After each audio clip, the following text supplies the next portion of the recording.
guys out there on YouTube land. Yes, it's me, DR. Got a series of videos, as I promised, and I thought, I'm going to be more brave with my videos. Not brave, but more kind of random, I think. Anyway, this is the first of one of my videos. I want to talk about WWE.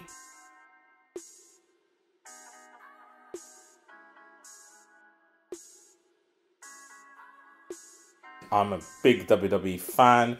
I've kind of gone off it as the years have gone by, mainly due to the poor booking.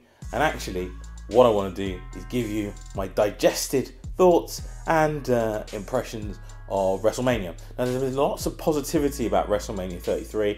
Just happened recently. I'll probably put some blurb on the side somewhere around there or over there, just while this video is going on, so you can have a look through it. But the WrestleMania card, I've probably forgotten half of it, and that's my impressions of WrestleMania. Better than I expected. That's kind of my too long, don't read version of this. Better than I expected. What does that actually mean in more detail? So, pre-show, best show of the night for me was on the pre-show, which was Neville versus Austin Aries. Fantastic match, really liked it. Great spots. I love the rivalry between the two. Neville's been fantastic so far, absolutely brilliant. Then there was the Andre the Giant Battle Memorial, blah de blah de blah, ad infinitum title match. What can be said about that? Didn't really enjoy it. Mojo Rawley, a spot from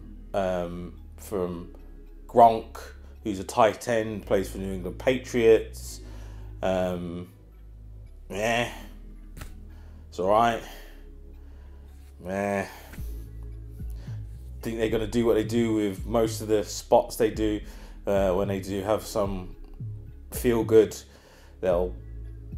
Nothing will happen with them, and I think that happened on Raw. We didn't really see him. We didn't see anything of Mojo Rawley from what I can remember. So actually, it was alright. Why do I feel like I'm a bit late to the party with this? Everyone else has already put their stuff up, and here I am putting my thoughts. But I needed some time to digest. Anyway, main card. Let's see if I can remember what's on the main card in no particular order, because to be honest, I can't remember most of it. But AJ versus Shane O'Mac, best match on the actual card. Really good match. I knew from the fact when Kurt Angle came out and did his speech and looked at Shane and said, "You're going to have a great match," I thought Shane is going to pull it out. He is like a spot fest guy. He's brilliant in terms of he's willing to put his body on the line, and all in all, good match. And AJ Styles is one of the best wrestlers in the world. So, you know, say what you want, AJ Styles is phenomenal. He is the phenomenal one. Loved him from his work in TNA, even with the Fortune with Ric Flair. That was some bad stuff in terms of promos, but yeah, AJ's brilliant. So I'm just trying to remember now all of the matches that happened in the interim. So let's do it, as I said, in no particular order. Jericho versus Kevin Owens. Yeah, I wanted Jericho to win. It would have been a great cap-off, but now I understand when you watch the show why they've done certain things. Owens is going to be the main, I thought he would be the main holder of the belt on Raw, but with the whole kind of, we're going to reshuffle the rosters again, don't know what's going to happen. But that's kind of where that looked like it was going, but now they don't need to do that. Anyway, so good match. But I've kind of seen the comeuppance happen already, so really and truthfully, it was just a match. Let's think about what else. I'm trying to think what else happened on the card now. God, I'm probably missing about 500 matches. Cena and Nikki versus Miz and Maurice. I thought they would lose. I didn't think the proposal would happen, so I got that totally wrong. John Cena won, and the proposal happened. Huh? Women's match. I.e. Raw Women's Champion. And how's that going to work with the... Anyway, so Bayley won, and I kind of came out of it really confused. I was like, Bayley's done nothing with the belt. Why? So, Ambrose versus Baron Corbin. Huh? Again? Ambrose won? Huh? I don't get it. SmackDown women's match. When Naomi won it the first time, that was great.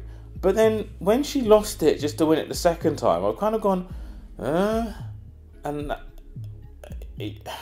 I get the feel-good factor, hometown, all that type of stuff, but it just left me feeling a bit blank. I think all of the things that would have been great on WrestleMania happened on the last pay-per-view. So, with Bayley winning, that should have happened here for the first time rather than a pay-per-view ago. Naomi winning, that should have happened rather than a pay-per-view ago.